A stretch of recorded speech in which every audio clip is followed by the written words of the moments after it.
Maitelon Mairen Haina Kangreba, Uasimak, Ingrazida, pumpkin go, Greek ki, Peopon go, Haidegi Lapani. Why a Sigiwahan Tokna, a choba melon haven.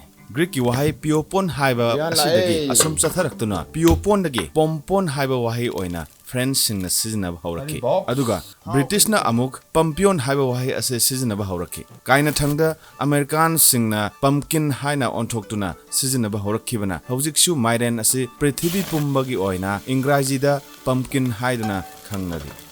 Nasisu, Manipuri Sakuma, Madam Mairen Karadan Tongbagi, Matangmana over staff sing adu Uchari. Hector Heisenjava. Otpa. Pazana Otpa. Christian na pokching mamang chahi lising mapalongi mamang dagi Mairen asi North America dagi haurakhi haiduna thajanari hauzik phawbagi thijinbagi matung inna khwaidagi ariba Mairen maru oina Mexico da phangki masimak Christian na pokching mamang chahi lising taret dagina chahi lising manga ga chamnga yangkhai phawbagi manungda lairamba Mairen maru ni haiduna phongki WFMD da phangba report amagi matung inna Mairen da fiber minerals vitamin C carotenoids na chingba machal yamna yawe Chana ka dapat thum ki chan, hau bi lai, yak bi de bi lai, tanga.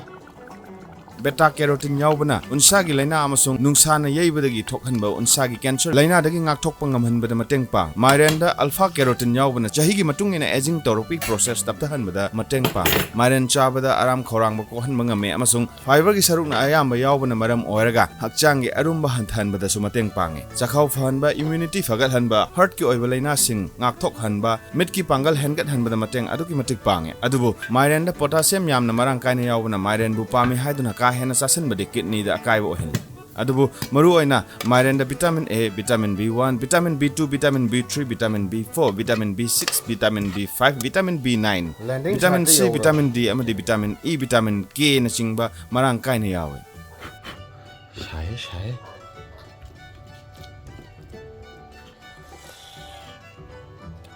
Mai da thong mani na share yadre